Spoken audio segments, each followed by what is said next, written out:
Welcome, everybody, to the Dr. Leadership Lounge, where we have conversations with business leaders from all walks of life about how and why they are successful. Hey, everybody, welcome to another edition of the Dr. Leadership Lounge. Very fortunate today to have a very high-level athlete, DJ Bleisath, former member of the Oakland Raiders, the Tampa Bay Storm, and the Chicago Rush, who played for the Tennessee Tech Golden Eagles in college, also a 2003 College All-American Hula Bowl participant, joining the show. DJ, how you doing today? I'm doing well, Brent. How are you? I'm awesome. Hey, thanks for agreeing to come on the show. Absolutely. Yeah, you know, for the audience out there, DJ and I have known each other for over a decade now, which it's gone fast, and we get to interact quite often.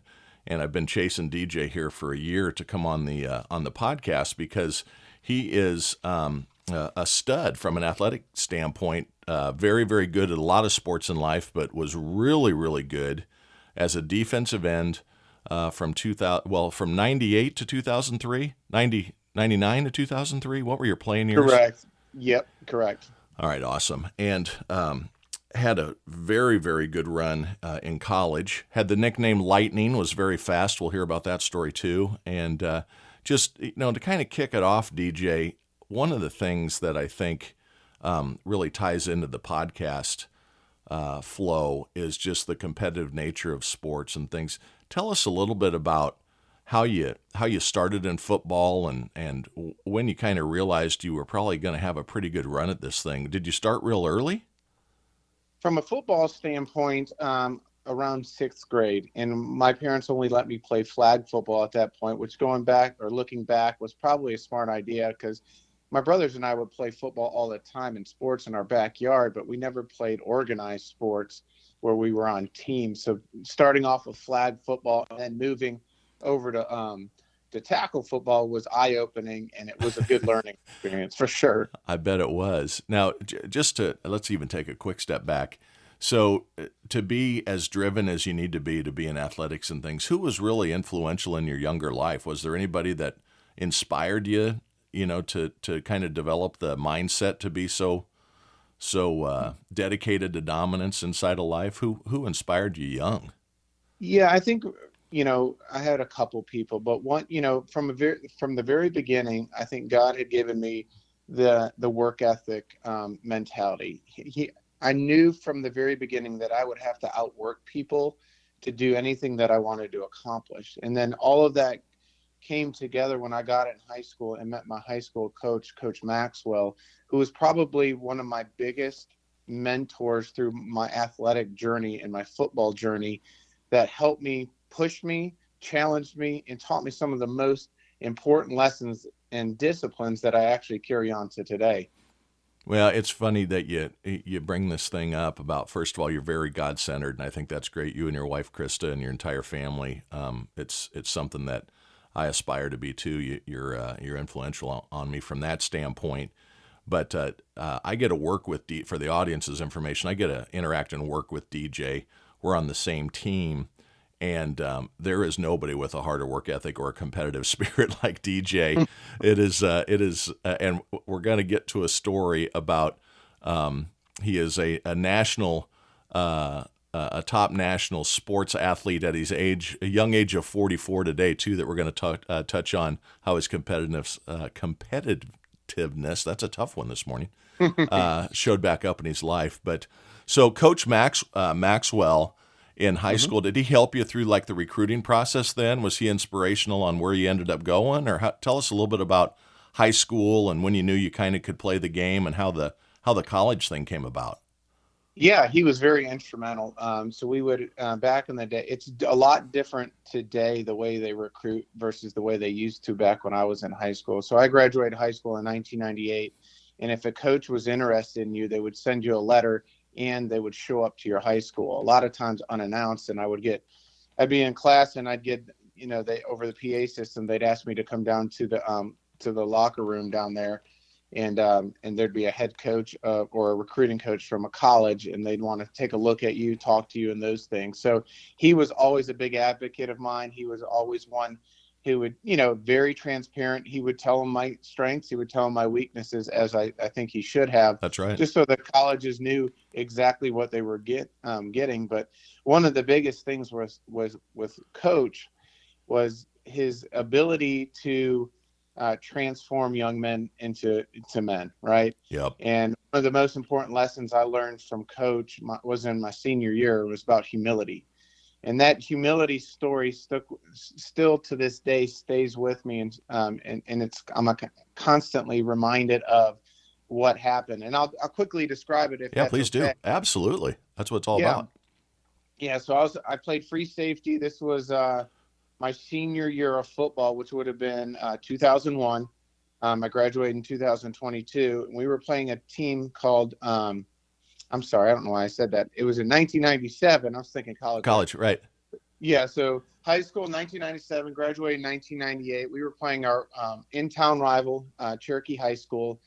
Like I said, I played free safety. I weighed about 220 pounds. So as a free safety, that's a That's big free safety. big. Yeah. Yeah, and the whole time it was a close game. With the quarterback drop back, I sat there. I watched his eyes. He kind of gave it away where he was going with it. Well, what I did was I timed it up so perfect as he released that ball.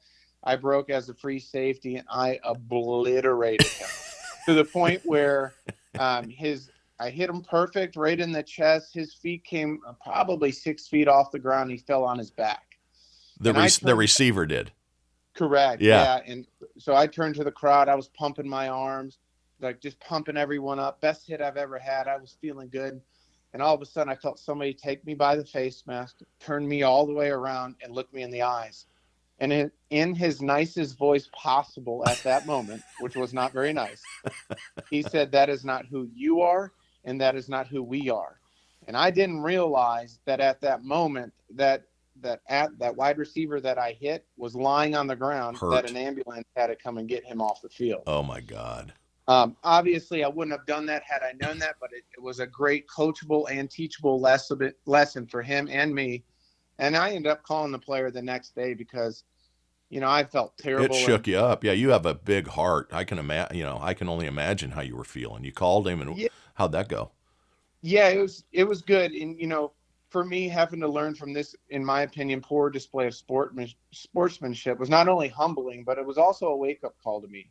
It taught me how to compose myself and control my emotions to display true sportsmanship. And that carries on into, I have 4 kids and I coach them in a lot of their sports today. And for me to have that lesson at such an early age, to be able to give that to the kids, it's just been priceless. That night that really helped define the rest of my playing career. That's a great story. And it's important that you're passing that on to the next generation, because you see a lot of these parents, and it can be fathers especially, that are all about the kid being number one, and they aren't, especially in today's social media environment, right? It's all about self-promotion and the me, not the we atmosphere. And him saying, that's not who you are or we are, that's a real defining moment. So that's a great story. Do you still keep in contact with Coach?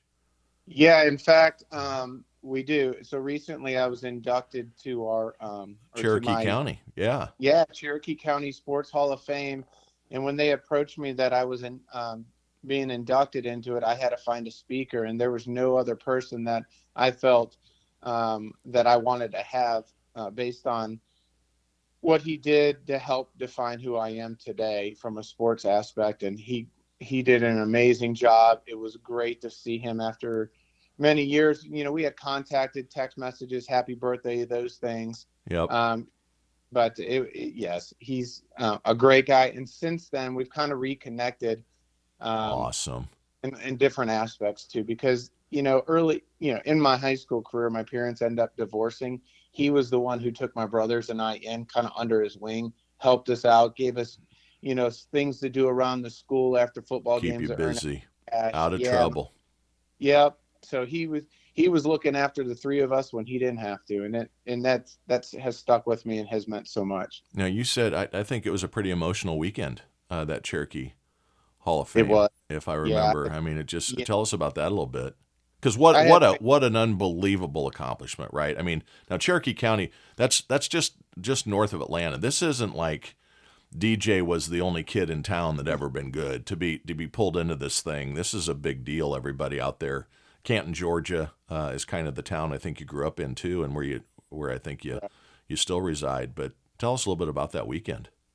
Yeah, it was an unbelievable week, and I had family come in from Ohio, and I had a lot of friends attend the ceremony because it was a plated meal. I think they catered Longhorns in here locally. They had a couple hundred people in there, and I wanted to make sure that one, to recognize the people who got me here because DJ didn't do this alone. That's right. DJ It's a had a team. lot of That's right. A lot of help. A yeah, lot of village involved. Yep. absolutely. And I wanted to make sure that that night there was a lot of younger kids being recognized for their high school accomplishments, getting ready to go into college. I wanted to make sure that my message resonated with them How about awesome. working hard, try, it's okay to be uncomfortable in situations.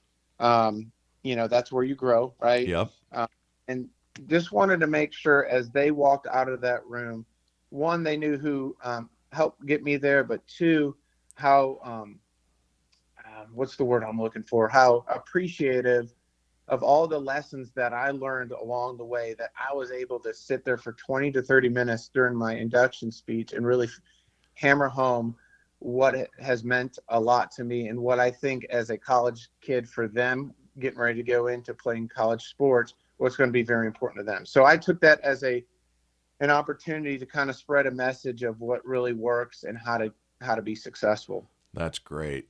Now, how and what a great award, and it really just your conversation here really defines DJ because DJ is a tremendous giver. Like I said, we're on the same team, and it's a big team, and DJ is always willing and raising his hand to help others, even to this day. So it doesn't surprise me that that's how your attitude toward the younger kids were, and a lot of kids need mentorship like that, right? I mean, today's society, the community has some challenges right now. Not yours specifically. I'm saying in a global sense, we got young boys that are not getting the help to be young men and grow into men and family men and husbands and fathers and those types of things. So that I'm sure that 20, 30 minutes resonated with a few of them. You'll be touching them for a long time. No, absolutely. And it means a lot to me for me to be able to do that because this is my platform, I believe, and Yeah, what I've been called to do. So, that's awesome. So how did you choose Tennessee Tech? You had uh, lots of people talking to you, right? You were dominating in your position. What kind of brought on the decision to go to Tennessee Tech? yeah, so I took a lot of recruiting visits. I had some really nice visits. There was one college up in New York called Colgate University, which is Yep. part of the Patriot League. A lot of people associate it with the Ivy League. So, one, from an academic standpoint, I knew it would have been a challenging, but I was up for it. But Hmm. at the end of the day, my mom said, you know what, Tennessee Tech's 3.5 hours from where we live. I think that's where you should go because then we can go to your games. It's So, awesome to have the family there. It's great. yeah, It's great. my parents, my mom and stepdad did not miss a single one of my football games throughout my whole college career. Even the travel games or just the Even the homes? travel games to Iowa Wow. State, to Air Force, Bowling Green, all the big schools we played, they were there every single time. Now I don't want to bring up the score of that Iowa State game because I was Nah. doing some research last night. Yeah, And I'm a Hawkeye fan, and it really disappointed me that you didn't put it to the Cyclones that day. that's right. That's right. But I was like, hey, he was in Ames. I was talking to my wife, DJ, and my wife Yeah. have a pretty good relationship too. And she's very excited to listen to this when it's all done too, as I know others. So, and she took a similar route, right? Wanted the family to be involved. I just think that's awesome. Yeah. What, uh, what was it like the transition? Because you ended up playing not free safety, but defensive end. Now, was that the plan by the coaching staff at Tennessee Tech, or did that morph over time, or because Well, you went from 220 to I think your playing weight was like 280. yeah. So it kind of, my freshman year, I ended up redshirting. So the nice thing about redshirting, all you do is you can eat, you sleep, you work out, and go to school. That's all I did for a year. So I came in, I reported my freshman year as a linebacker. I ate myself into a defensive end the next year and got bigger, faster, and stronger. And that's where the term you mentioned, lightning, came about. It was my freshman year. We were on the field, and these guys, the linebackers and defensive backs, guys who thought they were a lot faster than me, I was like, dude, I'll smoke you guys. And they were like, show me. And so Competitive we all, spirit after, 101. yeah, it was after a 2-day practice. We put all of our stuff into the locker room. They said, let's go on the field. I kid you not. I went out there with nothing but spandex on, just spandex shorts, Yep. and a pair of tennis shoes. And they lined us up. There was one linebacker, one defensive back, and me. And they were 40 or 60 yards, I think, down the field. And by this time, pretty much the coaching staff and all the team was outside. Everybody's watching. Absolutely. And they said, go. I said, see you later. Gone. And then from there on, That's I had awesome. the nickname. But yeah, it was a great experience. Freshman year redshirting was huge for me. It helped acclimate me to what I needed to The learn. whole new And life. It's a big change going from high school to yeah, college without sports involved. oh, absolutely. And it's helped set me up to be successful too. Like I said, I went from 225 to 255, I believe, after in one college year, 30 pounds of A muscle. muscle, And right. my 40 time went down to 448. So it was Damn. the fastest 40 I've ever run. And I was strongest I've ever been. It was a great, it was a great year, even though I didn't get to play, but I was still on the scout team and still working on my craft. Yeah, that's awesome. So then you graduated up out of the redshirt year and went into sophomore year. Tell us a little bit about kind of the collegiate year. I know your junior year was a phenomenal year. I think you led the nation in like tackles for loss or sacks, if I remember right. Yeah, so my first year, my redshirt freshman year, I ended up playing behind a couple defensive ends that were all conference for us. Really, I learned a lot from them how to play the defensive end position because at that point I was still learning Sure. that position. I had never playing a free safety, and then briefly playing linebacker. But yeah, eventually into my sophomore year, I ended up becoming a 3-year starter on the defensive line. And in the year 2000, my sophomore year, I was first team All OVC, so that's the Ohio Valley Conference. Yep. That ended up that year being third team All American, and I led the team in sacks. I had 7 that year, and I was third overall in the whole Ohio Valley Conference. So from an individual perspective, it was a pretty good year for That's me. awesome. Uh, And young yeah, too. Early. yeah, Early success. yeah. And then, obviously I transitioned to my junior year. So I wanted bigger, better things, not only for me, but for the team. I knew my success would, be it would dictate, hopefully where the team was going. And we had a pretty good year that year. I was first team All OVC again. I ended up being fortunate enough to be first team All American by multiple AP Sports Network, the Walter Camp, the Football Gazette, and I ended up being the NCAA 1AA Defensive Lineman of the Year and a finalist for what's called the Buck Buchanan Award, which is the top Wow. defensive player in all of NCAA 1AA football. And I led the conference in tackle for losses. I had 24, and I led the OVC in sacks that year with 10. And I believe those were tops in the country as well that year. That's just unbelievable. For those of you that aren't football, well, first of all, being an Iowa Hawkeye fan, I'm a big defensive football fan because it's all we Right, got. right. So That's funny. those are some amazing stats, and I don't hold it against DJ. Being from Ohio originally, he's a Buckeye fan, and we're 1-1 since DJ and I have known each other against each other. So they beat us a little worse than we beat them, but it's been fun bantering. So junior year, phenomenal year. So you're coming into senior year, and you're thinking you're just going to explode, and adversity hit you, right? Yeah, it did. And it's like that hype, you could I'd be lying if I didn't say I got caught up in it the moment at times where, It's the hard. You're NFL you're scouts 20 are years coming. old. Yeah, you're 20 years old, Yeah, 21 years and old. That's hard. yeah, the scouts were coming. A lot of the media guys were centered around some of the stuff that I had done. And going into my senior year, I ended up getting hurt. I ended up hurting my ankle, I think either in the first or second game. And then I had a pretty significant, I hurt my back as well. So I was fighting adversity, missed a couple of games, ended up coming back and playing the rest of that year and got all OVC first team. So I was a 3-time all conference player, but it was Amazing. probably the hardest year mentally and physically. One, I'm playing hurt every game, taking, you know, and back then, they'll to get you to play or be able to play, and it Shoot you was up. yeah, they would shoot you up. So I had multiple injections per game, and fighting through that pain. And then that year also, they decided they wanted to move me inside, meaning the defensive tackle position.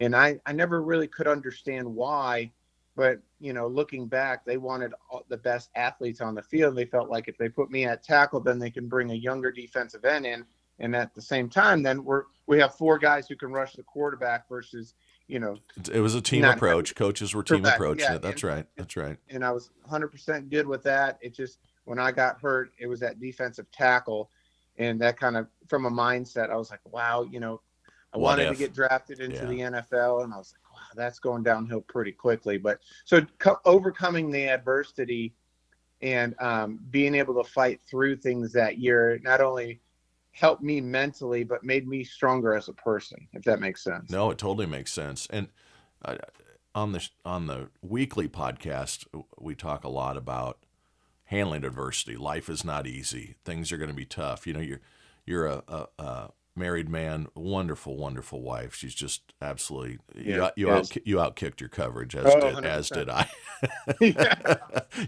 You also have a very good gift of selling skills back then, buddy, to pull that one off.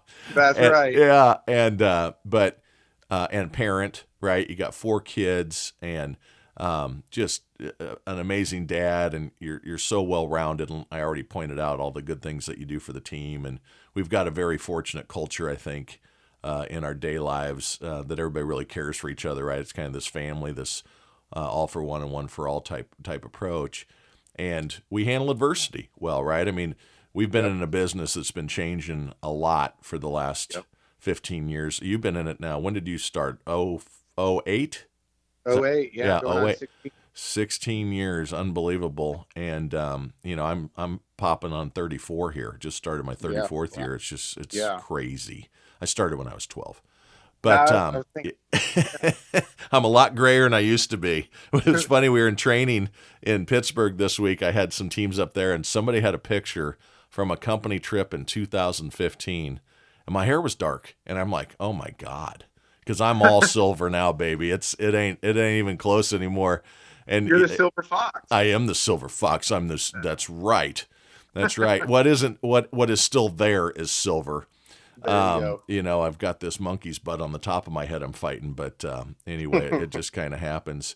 So you face this adversity. It sets you back a little bit, but you get picked up as an undrafted free agent by the Oakland Raiders. Yeah, yep, I sure do. And I think because of that, or one of the reasons why I was able to showcase some of the talent out at the Hula Bowl. You mentioned that earlier. Oh, I skipped the Hula Bowl. I apologize. No, that's right. Okay. So the Hula Bowl. Explain what the Hula Bowl is for those folks out there. Yeah. So in 2003, I was extremely fortunate enough to play in the Hula Bowl, which is out in Maui, and at that great time, location. It was an all-star game. For the college athletes. At that time, I think they had 3 or 4 total games across the country. One out in Hawaii was called the Hula Bowl. And so I went out there for the week. It was an awesome experience. Got to be with a lot of the top tier college athletes during that, their playing career during that time. Got to play with the killers. All of them. Yeah. And it was really cool. And I got to showcase all the scouts are there. So, the Raiders were one of those that were paying attention to me. And then I had a really good agent at the time, and he got me a workout to go out to the Raiders and to go through camp. And you were sitting in the Raiders camp. You had a number of stories about it. It was eye-opening. It's a whole different world, right? I mean, it's facilities and supplements and food, and it's just a whole new level. Who was the gentleman you were playing behind at that point? For those that would have a reference point, I'm trying to think. Was it Gronkowski or No, Bill Romanowski was one of the. Romanowski? That's it. Yeah, That's it. Yeah. he was a linebacker there when I was there. So that, to give you some context of what timeline, that was in 2003. But the locker room had Lincoln Kennedy, Jerry Rice, Rod Woodson, Charles Woodson, Tim Brown. Jeepers. I mean, you had the who's who Hall of Famers in there, and it's like I'm number 95 little guy looking around and do I even belong here? I'm not in Canton, Georgia anymore. That's right. That's right. Now that was let's see, 03. Was that Carson Palmer's year? So no, Rich Gannon was the quarterback. No, but Carson Palmer coming out of the draft that year, wasn't that? I'm sorry. I think that was his year. But so you had Gannon as your quarterback. I was a Gannon fan. I always thought he was a pretty good guy. Yeah, he was. So he was the quarterback, and they had just come. Bill Callahan was the coach. I think it was the year after. What's his name? He left. He took him to the Super Bowl. Gruden. Yep. Took him to the Super Bowl and then left to go to Tampa. And so they were still had a lot of the core team there that had been to the Super Bowl, and so it was a really good atmosphere to be around. But like you said, that atmosphere was not Canton, Georgia, or Tennessee Tech anymore. That was like being at the Ritz-Carlton every day. As far as the food that they prep for you multiple times a day, I'm talking shrimp, steak, chicken, every meal. Yep. And I'm like a kid in the candy store, right? And I'm just and Brett knows how I eat. Yeah, I was just gonna say, let me tell a quick story. So when I have team meetings with DJ in the room, I order extra lunches because he still works out. DJ is still a model specimen. I mean, what are you today? You're 6'3", 6'4", and what, 250, 255? Yeah. Yeah, correct. And there isn't. I mean, body fat is measured in single digits, and it I don't know if that's right or not, but it guy's shredded, and that furnace runs hot. So I always have to have breakfast, midday lunch, afternoon lunch, and then dinner for DJ. And he's also known for ordering tomahawk steaks when we're out at company events. Allegedly. That's right. I may have ordered one or two of those with you as well. Yeah. But kid in a candy store. And then Gronkowski had like a supplement company. What was that all about? I think you told me one time you were going through and, you guys pumping all sorts of extra stuff in the body, legal stuff, but yeah, all legal. So on campus there, Bill Romanowski had his own.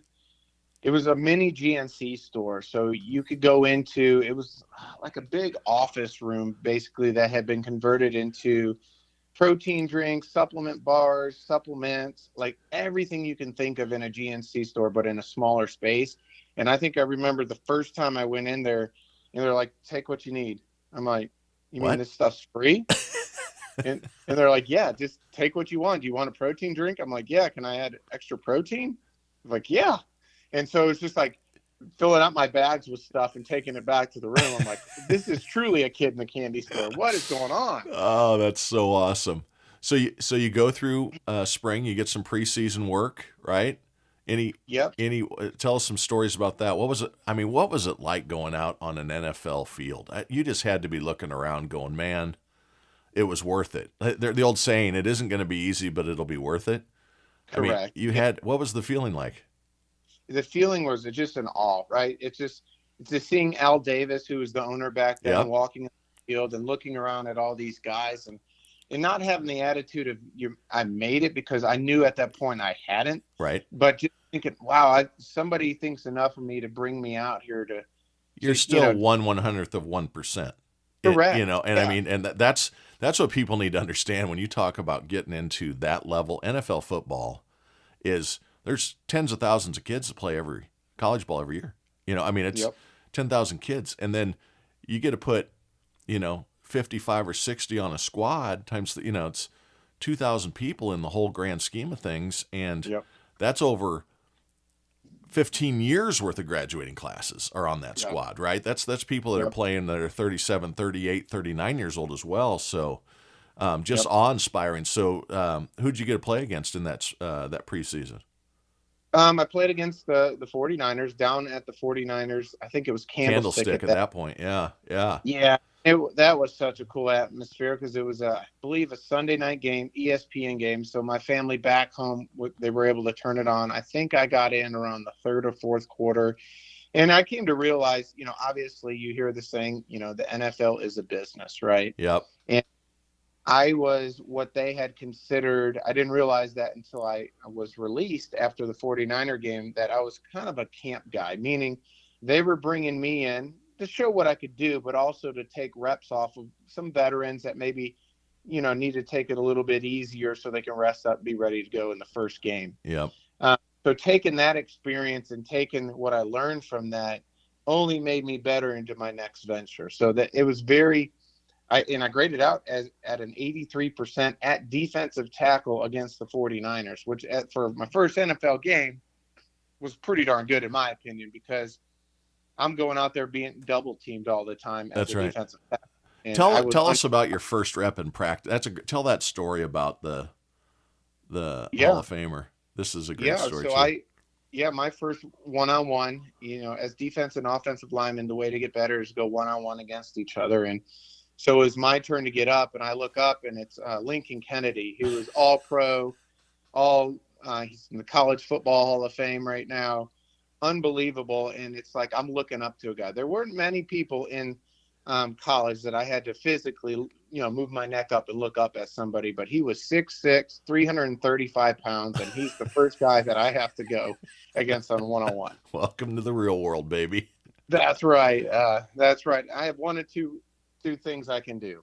I can either, pack my bags and go home because this was an intimidating man in front of me, or two, I was going to use my biggest asset, which at that point was my speed, and try to get around him. Right. And that's what I chose to do, and it worked out well. And just doing those one-on-ones against all pro, because Lincoln was all pro, and then listening or getting other veterans comments and feedback on how I was doing it only encouraged me and continued to make me want to play this game and get better and really um, really my craft to get it and hone it in to be very, to be even better. So coachable's an important aspect in improvement, oh, right? I mean, Coach Maxwell was influential to you. Everything you've talked about was taking feedback. Feedback's a gift if you choose to accept it. I say that all the time.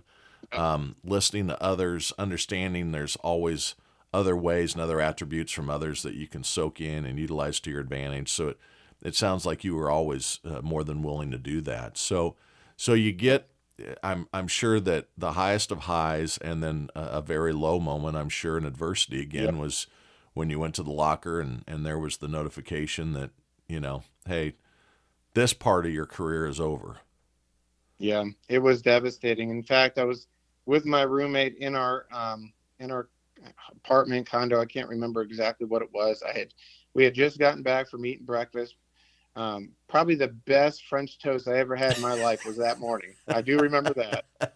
And I did receive a call from down there, and or from the headquarters, and they said, "Hey, can you come over to the field house?" And I said, "Do I need to bring my playbook?" And they said, "Yes, you do." And we call that the Grim Reaper. Yep. When the Grim Reaper calls, you know what's happening. So they bring you in, obviously devastated.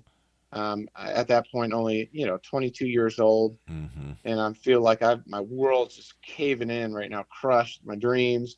What am I going to do? I've got this long flight back from California to Georgia, going back and explaining to the family what had happened, and it's a lot of that stuff. Adversity, as you keep mentioning, it's like, how am I going to deal with it? How am I going to get through this? So it ends up working out, but it's an interesting story for sure.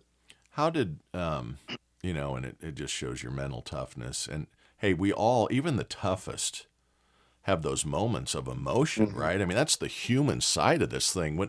Whenever I talk about facing adversity, you as well here are doing it. It's not that you aren't supposed to have those feelings. You aren't supposed to feel down. You aren't supposed to feel devastated. it's the old saying, it's not that you get knocked down, it's that you get back up, right? I mean, everybody, how many analogies are there? If you get thrown off the horse, get back on. If you Yeah. stub your toe, go figure out a way around the coffee table. There's all these analogies in life that you got to just keep moving forward. So what was the forward thing then? How did Tampa Bay come about? Yeah, Tampa Bay came about. So my agent knew I wanted to continue playing, and that was my goal, to get back into the Sure, NFL. sure. However I could do it, I was going to do it, or at least that was my plan. So my agent got me a workout, or made some calls around in the Arena League. At that point, the Arena League was very big. It was on Hmm. every week on ESPN, NBC, national coverage. They were at the top of their game as far as pay. It was just a good opportunity, and I went in. Tampa Bay Storm signed me, and ended up playing a little bit, and then they released me in the middle of the season. Again, adversity, devastated. Yep. How am I going to do this? And they said, you know what, we'll sign you back to the practice squad. And at that point, I could either come home and, I had a business management degree at that time. Do I want to get in the corporate world yet, or do I want to continue to fight? Um, and that's what I chose to do. So I was on the practice team for a little bit, and then they called me up for the last 8 games of the year. Had a really good, and for a rookie season with the Tampa Bay Storm, was a great team player. I always tried to lead by example. I wasn't extremely vocal, but they could see me. I was a motor guy, is what I was nicknamed. My Gotcha. motor kept running no matter what. Even get knocked down, get back up, run full speed. That's kind of what defined me and separated me. Yep. And then after that end of the year, my agent started getting phone calls from other teams that were interested. There was a team that had been following me for a while, or coaching recruiters, and that was with the Chicago Rush. And that's really where my professional football really took off for me, as an individual and as a team as well. So we had some very, very good success in Chicago. And that's Coach Ditka's team, right? Didn't Ditka own the Rush? Yeah, he sure did. He was our minority owner, and I got to be around him quite a few times, which was really cool to see a Hall of Fame tight end and just somebody you grew up watching. Super I Bowl mean, winning coach, finally took the Bears over. Coach Sweetness, I mean, yeah, just unbelievable guy. And that's where DJ often got the tomahawk steaks, was at Ditka's in Chicago. true. Allegedly. Allegedly, again, allegedly. Expense reports may not reference all things that happened. So tell us about the Rush a little bit, because you did have big things. I mean, DJ has a big ass ring for Arena Bowl winning, world champion Arena League, that I have seen multiple times, and it is every bit of any Super Bowl ring or World Series ring you've ever seen. Tell us about Yeah, that. What was that like to win? that was unbelievable. The way the team came together at the end of the year. So we went into the playoffs that year. I believe it was 2006, as a 7-9 team. 7-9. Somehow we slipped into the playoffs. The We wild knew, card spot or something, yeah. yeah, we knew we would have to, essentially win 4 games to be the Arena Bowl world champions. And sure enough, we came together. We got hot at the right moment. I was playing well, team was playing well, and we were fortunate enough out in Las Vegas in 2006 to win the Arena Bowl against the Orlando Predators, who at that time was, their head coach was Jay Gruden, who's John Gruden's John's brother, brother, yeah. who ended up going to be in the Washington Redskins head coach for a while. And then Joe Hamilton, the great quarterback out of Georgia Tech, was their quarterback. So it was an amazing atmosphere. The feeling of finally winning a championship. Of all the years of organized football that I had played up to that point, I had never experienced what a championship like that felt The like. highest level, yeah, that's Yeah, cool. highest level, to see all the confetti coming from the big dome there in Las Vegas. It was unbelievable. And in fact, Coach Maxwell came out to that game too, which meant a lot. And he was there as one of my biggest supporters, and it just made it even more special that we overcame adversity, injuries that year, to come together at the right moment to put it all together and win a championship. That's awesome. That's awesome. So then you played. Did you play one more season after that, or two? I think I yeah. ended up playing. I retired in 2007, so I played one more year. We try to do our best to go back to back. We unfortunately lost in the playoffs, but and at that point, my wife Krista and I had just had our first child, Addie, and I had one of two decisions. I can try to sign a new contract. I could try to be a free agent and get more money somewhere else, or I could, um, go into the corporate world and use my business management degree. And Chris and I, we prayed about it, and it dawned on me. I was like, I love playing football. I've had a lot of success and been around some great coaches, great teammates, great cultures. I can't do this the rest of my life. Mm-hmm. At some point, I've got to take a step, be uncomfortable, and go into a world that I really don't know. And that's what we decided to do. And so I ended up retiring from there, and I ended up going to work for a company called Icon, and you're very familiar with that. Yes, I am. That's when we Yeah, started interacting. And, well, you and I had not interacted yet. We knew of each other because correct. I was in the Carolinas. You were you down in the Georgia marketplace. We were at meetings and such together. And then I was fortunate enough to get DJ to come over to a team I was building that was, again, taking the right attitude people to attack a whole new space. DJ was very comfortable killing it, was the number one rep in the company Mm-hmm. in his specialization, had just been awarded all sorts of things. Our CEO had given him all sorts of accolades. He was at the highest of high, and some knucklehead from Iowa that was now down responsible for a new U.S. national account team to take on basically the accounts that no one else could make anything happen with, and we were going to turn into something. I called DJ and I said, "Okay, big boy, you want to help a brother out here?" And he bought into it, and I had my selling shoes on that day. And Yeah, DJ came on, and it's been nothing but records and just awesome things ever since. And DJ's since won every accolade from that job, has made all sorts of money, and then we asked him again to get uncomfortable and take on a leadership role. And DJ is having an incredible year with his team now in a leadership role, and I'm very blessed to be on the team with DJ and doing just great things. But you've said being uncomfortable a couple times, and I think for everyone out there that's important. It's I've said sometimes in the past, people they've got a deal that's stalled. I'm not talking about you here, but what do I ask? And the most uncomfortable question you can think of is probably the right question to ask, because you're going to cause either a move forward or find out that it's not going to be you, so you can move on. yep, And that's really what you did. You say you and Krista prayed about it, and you get uncomfortable moving in the corporate world. You realize that you can't play football forever, even if you're at the highest level, right? I mean, correct. everybody's done it 36, except Brady, and that's because he had great lines. He didn't get hit a lot. You were the guy hit, and you were pounding every single down. The Yep, body is just beat up. And to be great at the next thing, you're going to need developmental time, and you need time in that seat to yep, to bring on the goals that you and your wife have, and it's just yep. been wonderful. Yeah, What? and it's I've been very fortunate to have great mentors.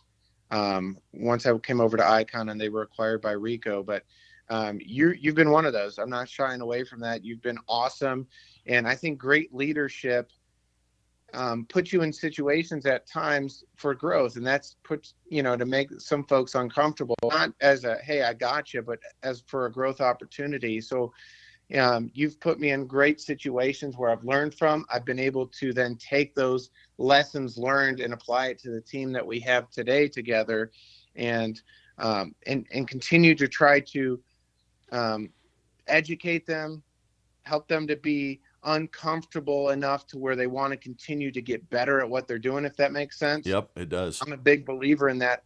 Otherwise, they're staying stagnant and not Not growing in their growing. That's right. development. That's right. Yeah. That's right.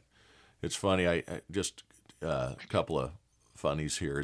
So DJ and I are in meetings a lot together and at locations a lot together, and I always feel like I'm pretty safe. I always have security with DJ around me, so I'm probably a little bit more confident in the rooms than I would normally be. So it's That's always good to funny. have somebody 6'4" and 255 and shredded. So this competitive spirit has been big for you forever. And DJ and I were talking about, actually, it's probably 2-3 months ago now, and I was just kind of checking in because all of our teams have personal relationships too, right? We care about one another from the personal standpoint, Yep. and just checking in on him, kind of the checkup from the neck up going on. And he says, "Did I tell you what happened?" And your daughter was at a track meet, and I want you to tell that story because this will let everybody know that the competitive spirit is not dead in DJ Bleisath.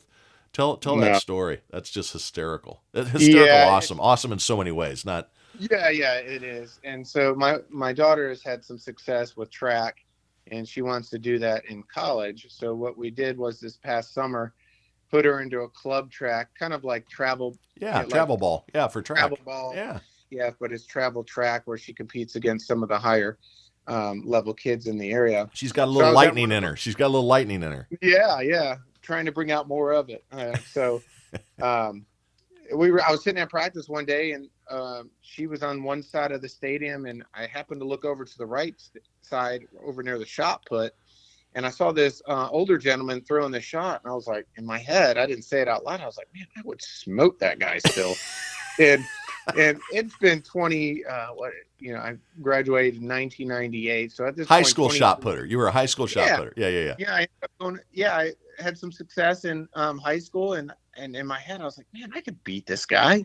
So I walked over there, being a sales guy, and I started talking to him. I'm like, hey, do what are you throwing for? He told me. I was like, well, back in my day, this is how I used to do it. He was like, you should do it. I'm like, what? He goes, there's actually an event coming up. Why don't you put your name in? I was like, I haven't thrown in 23 years.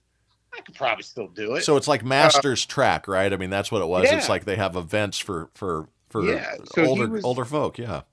he was in his 60s, and he goes, oh, I'd throw a much smaller shot put than you would. You're still going to throw what the Olympics do, which is the 16 pounder. So I was like, you know what? I'll give it some thought. I'll think about it. I came home. I said, Krista, I think I got something that's going to really challenge me. Give me that extra thing that I'm looking for. I'm always trying to be competitive, pushing myself.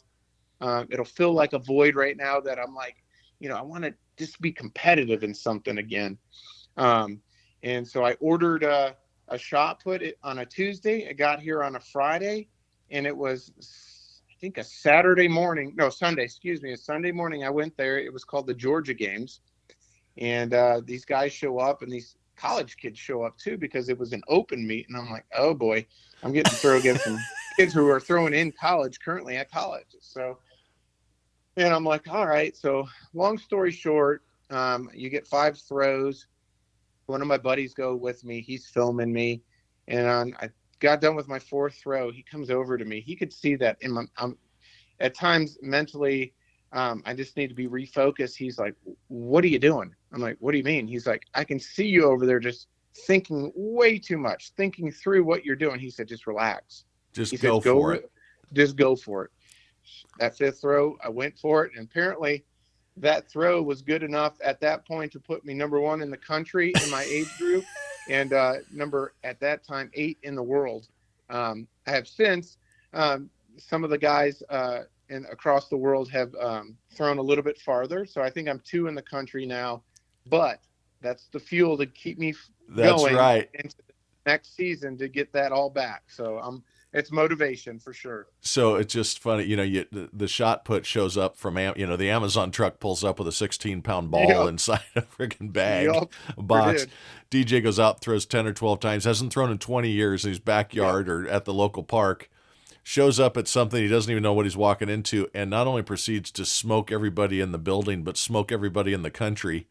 And it just shows you that this fitness thing is just, it's been good for you. And I just couldn't be more proud of you than that story. I actually told everybody on one of the sales meetings then a couple weeks later, and they wouldn't let him throw in the national event because it was past sign up time for it. And DJ's like, Yep. you don't want the number 1 guy in the country at the event? What are you talking about?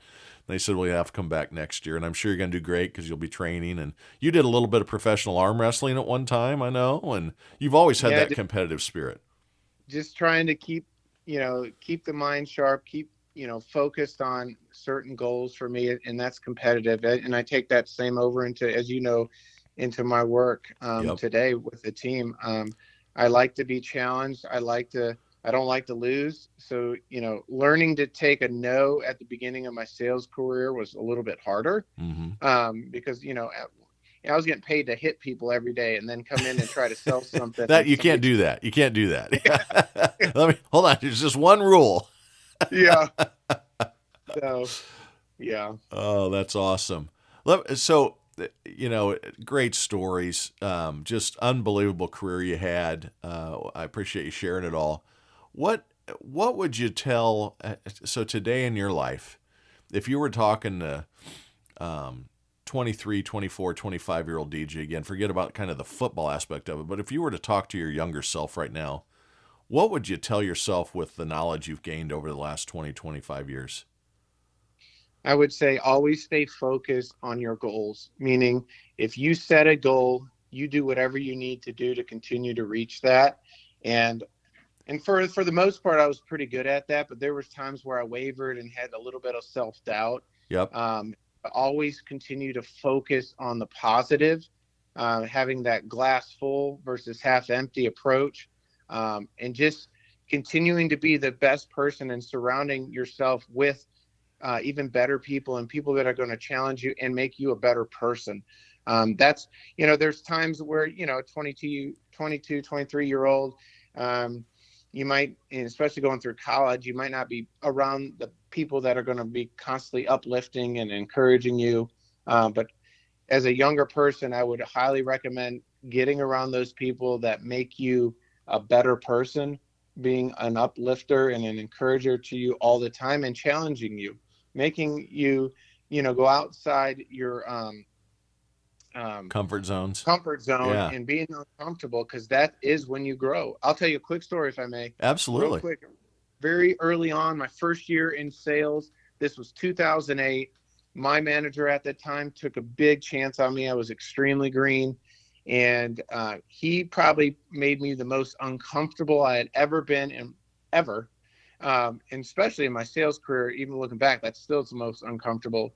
And it was cold calling day. So he took me in a big boardroom. There was one desk in the middle of that whole boardroom, and there was a telephone. And he had a chair next to it and a chair next to the desk. He said, DJ, you're going to come in here. You're going to smile and dial. You're going to call these prospects, and I'm going to sit right here and watch you do it, and I'm going to listen to what you're saying. I had never done it before in my life. Yeah, So I that's think I was stressful. sweating profusely. Was this Reed? uh, Was this Reed? no, but it was somebody who reported to him. So That's it, funny. uh, I tell you what though, Brent, that day changed my sales career. It took my uncomfortable really quick, and I didn't get super comfortable with it, but I got to learn to manage those no's, the people who were hanging up on me. Then I quickly realized it was much easier to do cold calling in person. It's Yeah, harder for a person to say no to your face. that's right. Especially So when you're that's what, 6'4" and yeah. 265 at that So point. that's Yeah. what I did, door to door. Yep. So, Oh man, and today, we sound like, and I'm older than you. I'm 12, 13 years older, 12 years older than you. Every generation has it a little easier, especially to the older generation, right? In their mind, just ask mm-hmm. them. But Yep. with social media and when I was started out, we didn't even have email. I mean, it was Post-it notes when you came back. Post-it notes were barely invented. That's how old I am. You got a box of cards your first day, and I got the map torn out of a phone book. There was no GPS. And the owner of the company took a yellow highlighter and put a square around my streets. He said, stay inside the yellow box and go call on everybody. I mean, that was it. And I had to buy a van. I had to trade in everybody's heard me bitch about this, but traded in my Z28 for an Astro van so I could deliver my own equipment. And you get tough, and life is hard. And it's great that there's certain aspects of it that are easier, not as uncomfortable. But I was with, who was it? Kevin Johnson, who owns Accurate Development. He followed in his dad's footsteps in the building career. He owns a big construction company up here in the Midwest. And his dad had a great statement. He goes, you work the first 40 hours to keep up with the competition. You work the next set of hours to put yourself in front of the pack, basically. It was more eloquent than Agree. that. But so it's going to be hard. And if it was easy, anybody'd be doing it, right? It's no different than Yep. football. It's no different than Yep. the shot put. Everybody has the ability inside that they have not pulled out yet, that they haven't developed yet. They have the capability, I should say, to get to being great at something. But lots of people are raring to go and can't go for raring. They Yeah. can't do the things. They can't, like you said, press yourself, continue to go after your goals, be optimistic, be positive, take the negatives and turn them into coal for the furnace of developing what you need to get to the next level. And Yep. you really hit the nails on the head there. And the other great thing I would say that you have, DJs, and I've talked about your wife and your family a number of times today, but you've got a great support mechanism at home. And for Yeah. those around you, be a good father, be a good husband, be a good brother, be a good son, be a good neighbor, and great things happen to you. Yeah. And when I asked you, what would you tell your younger self? Be careful who you allow in your tribe, is what you were kind Yep. of saying there too. Yep. Is have the motivators, have those that are going to inspire. Be willing to clap for somebody else. The world is so full of wanting to be, these social media influencers. It's all about being known, and it's basically, unfortunately, it's about soft porn on about half this junk these young girls are getting involved with, and it's just terrible. Yeah. And I'm glad my daughters are older, and you're in that prime age of facing Yeah. dilemmas like that, and you're doing a great job. But the world isn't full of a lot of cheerleaders. The world's for others. They think Yep. that you got to root against other people. No, man, root for them. Someday you're going to get the applause, and Yep. surround yourself for people that want to root for you and that you want to root for. Yep. And Agreed. man, life is just going to be great. So, any final things you want to touch on? We're coming up on the time. I told you we'd try to keep you so you can get back to that great family of yours. The stories are awesome. You're a wonderful man. I consider myself so blessed to have you as in a relationship and in life, friend and coworker. Anything else you wanted to share today with the audience about life, or any lessons or anything before we go? No, this has been a really good, nice experience for me. I've had fun doing this. So thank you for having me on the show. I would just say, just keep on going, and, believing in yourself is probably the biggest thing too. I mentioned earlier in the show that at one point I was having self-doubt when I was getting cut from certain Yep. teams.